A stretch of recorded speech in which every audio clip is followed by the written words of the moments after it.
Shalom Aleichem, welcome. There's a sefer called Lubavitch V'chayoleho, written by Reb Khan, Reb Khan's father. And he enumerates all the different Tamimim that he knew during his time in the Lubavitch Yeshiva in Lubavitch. On page 356, there's an entry without any information. It says, Harava Tamim, Maraish, Maryash, Yisachar Maryash.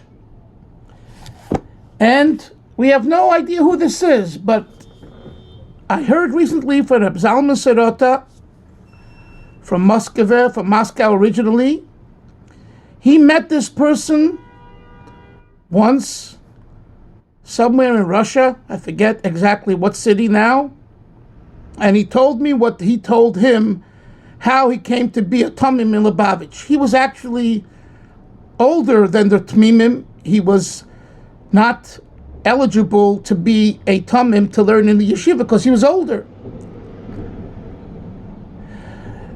He decided he wanted to become knowledgeable and get smicha. So somehow he ended up in Chernigov and he learned for 6 months with the Radatz, David Tzvi. After he told the Radatz that he wants to stay there and he wants to learn, the Radatz says, come, stay by me and I will teach you, but you have to stay 6 months. If you don't stay 6 months, I won't give you a ksav smicha. I won't give you an approbation letter saying that you are eligible to be a rabbi, a rav. And he did that. He met the Radatz's son, the great Talmud Chacham and genius Mendel the Soldier, who later was a rav in, I believe, Nyezhin. And Reb Mendel told him, and he said to Reb Mendel, I would like smicha from you too. It will be good for me. So he said, that's fine, except I have a policy, you have to stay for 2 years. And he agreed. And during that time, Reb Mendel learned with him also Chassidus, and he stayed 2 years, and he received smicha from Reb Mendel Chain. So he now had smicha from the Radatz, the father, and Reb Mendel.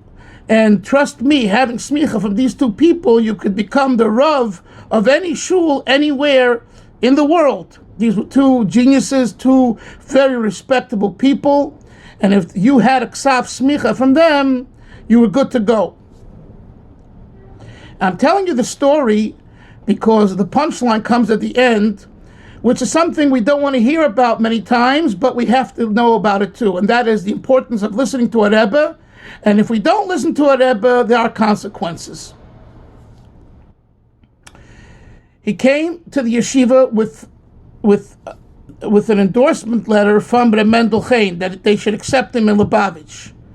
The Frierdiker Rebbe, he met with the Manayel Poel, the one in charge of receiving students. It was the Frierdiker Rebbe, and normally he would be rejected because of his age, but after seeing the letter from the Radatz, from Mendel Chain, he gladly accepted him in the yeshiva. And he learned there for a while, and the Rebbe Rashab told him in Yechidus that he should be a rav. He should take a job as a rav somewhere. He also had a background in accounting, and he was thinking that, to make a living, he'll be an accountant, a bookkeeper. But the Rebbe told him no. The Rebbe told him to be a rav, to go into Rabbanis.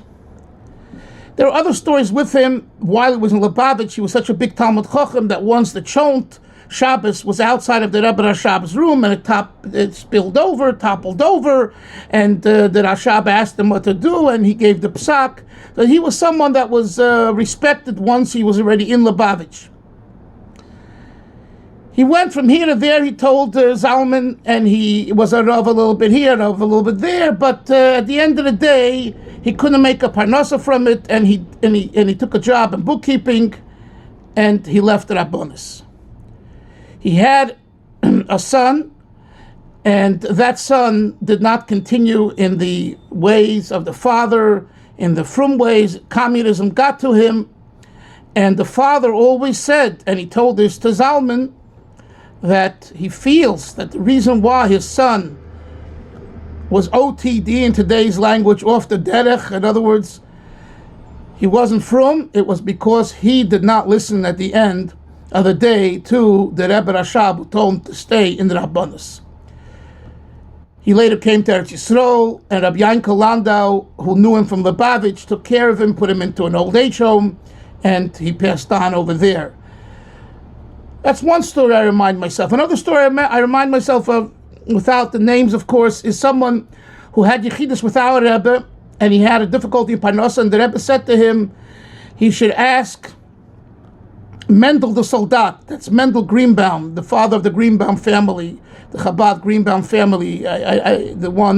There's one in Florida, and then one in Crown Heights, Yossi Greenbaum, Leibush Greenbaum, formerly of Borough Park. The Rebbe told him he should ask Mendel Greenbaum, or when, as the Rebbe called him at a Fabrengen, Mendel the Soldier, because he was in the Korean War. So the Rebbe told this fellow to ask him what he should do. He should advise him. He didn't understand the Rebbe's answer, but he listened. He came to Greenbaum, and Greenbaum said, you should go into the shoe business, because everyone needs shoes. So he told Greenbaum, I'm sorry, I know nothing about the shoe business.